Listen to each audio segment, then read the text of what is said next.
Hello, greetings to you. I hope you are keeping safe. My name is Ruth Barrow. I'm a public health nurse.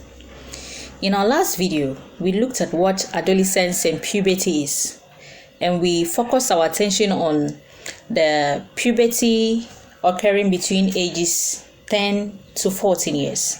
In today's video, we shall be looking at puberty occurring between the ages 15 to 19 years.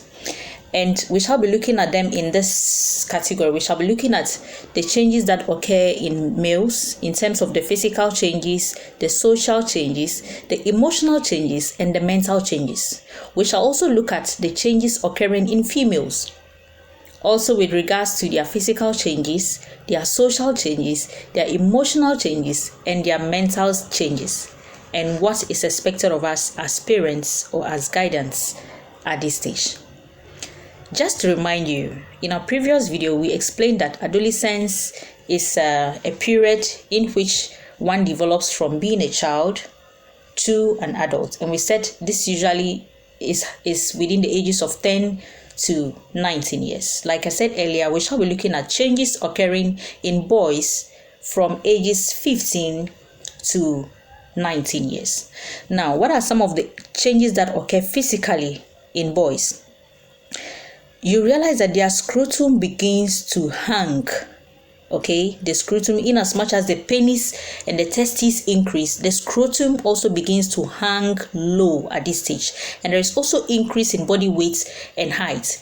They tend to build more muscles, and also the chest begins to broaden even wider than expected.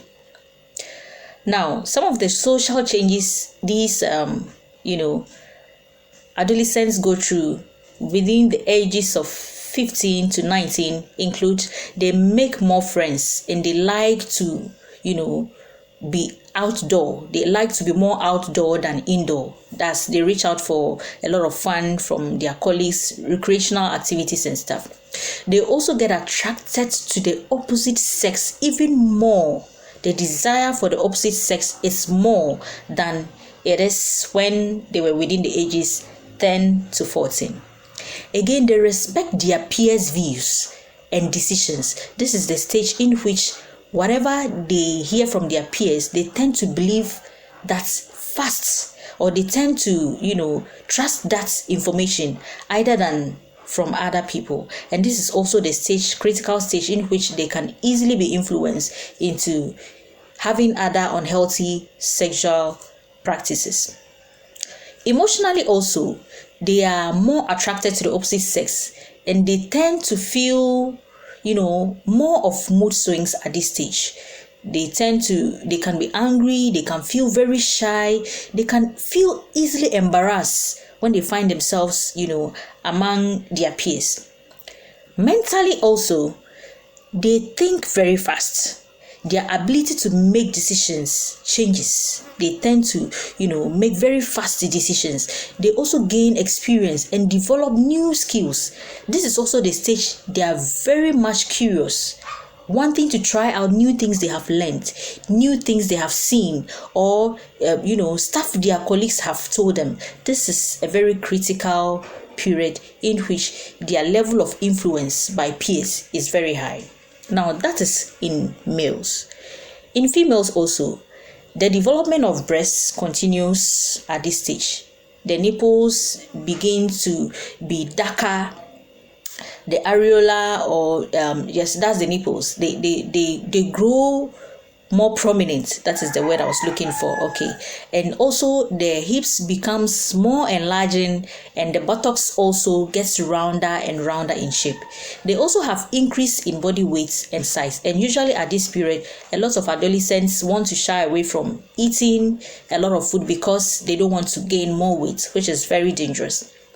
Also at this stage too, there is the onset of menstruation and ovulation.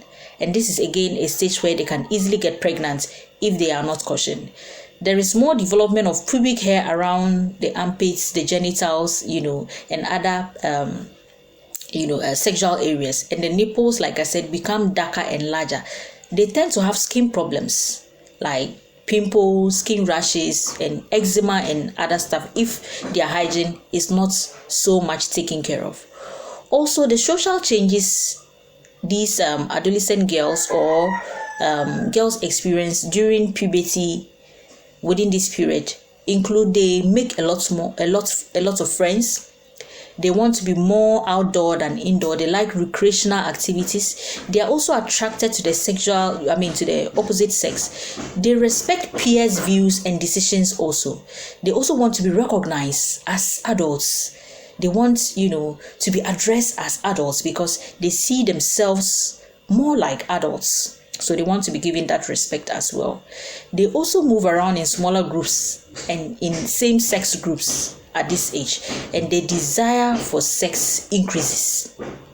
Also, they are conscious about their appearance. They are usually at this stage, conscious about what they are wearing, how they are looking like, how, others see them and all that. They are so much conscious at this stage. Now, emotionally also, their attraction for the opposite sex increases, like I said. This is the time their sexual desire increases. They will have the strong urge to have sex, and so they are attracted to watching pornographic movies or, reading books that have more of sex-related contents, okay, because they just want to enhance. Some also at this stage starts what we call masturbation. They start, lubricating their organs. They start putting things in their organs just to get that emotional, sexual satisfaction, which is very bad because that can lead them to introducing infection into their genitals. Also, mentally, they think very fast in terms of making decisions. Their ability to make decisions is very fast. They also gain a lot of experience and develop new skills. They are also very curious at this stage, and they become so imaginative. They are also aware of the developmental changes happening around them, and they are able to differentiate between good and bad. Now, how do we assist these adolescents between the ages of 15 to 19 in this critical period? Again, as parents, we need to continuously guide them. We need to continue sex education. Sex education is not a one-day thing. It's a process, and we need to build more friendship. We need to build friends with these our adolescents so that they can confide in us the changes they are going through. They can express how they feel, so we guide them. Again, at this stage, they need counseling in terms of risky sexual behaviors, dangers involved, counseling in terms of peer influence, counseling in terms of decisions that they make that can affect their health and at the long run affect even their growth. As parents, we need to also at this stage involve these or enroll these adolescents into adolescent health clubs in your areas or in your vicinity. We should also involve them or enroll them into social groups that will help them get more education about their sexuality so that they don't fault or they don't go finding these answers from people who might end up, giving them the wrong answers and eventually getting them involved in other unhealthy practices. Let's reach out to our adolescents. Let's reach out to our, kids who are experiencing puberty, and let's encourage them and let them understand that it is normal, it is natural for them to go through them because you also went through them.